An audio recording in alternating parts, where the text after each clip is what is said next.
Here we have the emission spectral lines of hydrogen, helium, lithium, and carbon. What is an emission spectral line? It is the emission of electromagnetic radiation from elements producing specific wavelengths. These lines are like fingerprints and are called as such. The emission of radiation by elements is a product of the excitation of the valence electrons. When the valence electrons are excited, they jump to higher energy orbitals, or farther away from the nucleus than they normally are by energy input. The reason the spectral lines are different is due to the electron configurations of the elements, electron attraction to the nucleus, and the orbitals to which the electrons jump. Since orbitals have different angular momentum, when the valence electrons jump to higher energy orbitals, they emit different lines. Hence, single valence elements other than hydrogen, for example, lithium, potassium, and sodium, have greater electron configurations.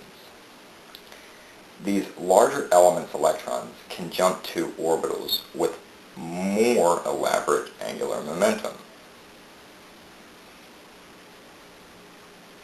The spectral lines indicate how far the electron jumps away from the nucleus. The red, or heat, being the shortest distance from the nucleus, producing less energy and less energy needed to produce it. Anything that isn't at absolute zero produces heat. Just a tiny bit of heat, or a lot of heat, depending on how much energy is put into it. Now, the harder thing to produce is the ultraviolet right here. It needs more energy because it goes farther away from the nucleus. So you're trying to force the electron away from the proton, and they're very, very strongly bound. So it needs more energy.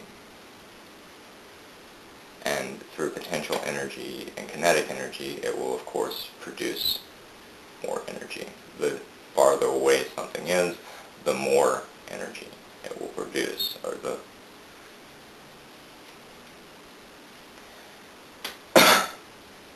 Since spectral lines are a production of specific characteristics of elements, it is one of the best ways of identifying elements. One of the most notable discoveries by spectra identification was helium, through the notation of a bright yellow spectral line right here. It was discovered by two astronomers, Norman Lockyer and Jules Janssen. When they discovered the spectral line, they thought it was hydrogen. But when they compared it to other elements, and hydrogen, of course, their spectral lines, they saw that it was different from all the others. So they found a new element, and they called it Helios, after the Greek god of the sun, Helium. They named it Helium after the Greek god Helios. Since spectral lines are a product of specific characteristics of elements, it is one of the best ways of identifying elements. One of the most notable discoveries by spectra identification was helium through the notation of a bright yellow spectral line. Helium was discovered by two astronomers independently. One was Norman Lockyer, the other was Jules Janssen. They were taking pictures of the sun, spectral pictures of the sun, and they noticed spectral lines, and they thought it was hydrogen at first, but they compared it to hydrogen, and one of the things that differed was this bright yellow spectral line. It didn't have any spectral line similarity to other elements, and they found a new element and called it helium, from the Greek god of the sun, Helios. The reason I have these elements up here is because they're some of the most common in the universe. And hydrogen and helium also play a role in the formation of higher mass atoms.